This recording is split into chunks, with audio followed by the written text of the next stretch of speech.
Ça veut dire que vous aimeriez que cette norme, ce label, soit imposé entre guillemets à des banques normales? Tout à fait. Il y a toute une série de propositions de loi qui existent,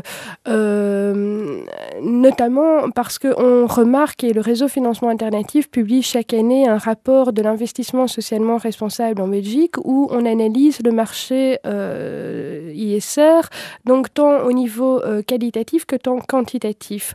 On se rend compte qu'il y a une grande variation de la qualité éthique des produits d'une banque à l'autre. Donc nous avons toute une méthodologie, on les code sur 10, on a des produits qui atteignent 9,8 sur 10 et d'autres qui sont à 3 ou 4 sur 10. Pourtant, tous les deux vont s'appeler produits éthiques.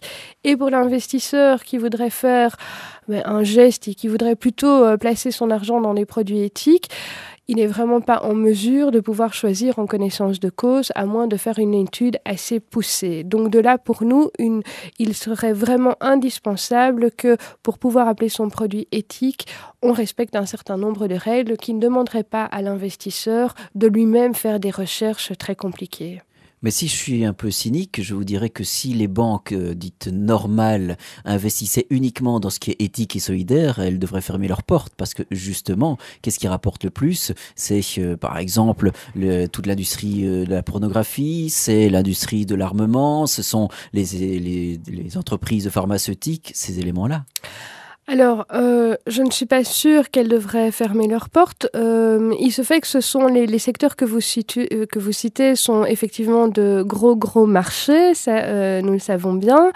Néanmoins, il y a deux choses par rapport à ça, ce ne sont pas les seuls. Et d'autre part, en tant qu'investisseur, et je dirais même pas gros investisseurs, mais simple épargnant, il me semble que nous sommes... il est de la moindre des choses que l'on puisse choisir en connaissance de cause de soutenir tel secteur financier plutôt que tel autre en réalité. Et c'est ça qui pose problème actuellement. À la limite que quelqu'un veuille absolument investir dans l'industrie des armements, pourquoi pas, on pourrait dire que c'est son libre choix, mais celui qui ne veut pas investir dans de telles entreprises devrait pouvoir le faire, sauf qu'à l'heure actuelle, il n'en a pas la possibilité parce qu'il ne le sait pas simplement, il n'y a pas de transparence au niveau de la banque.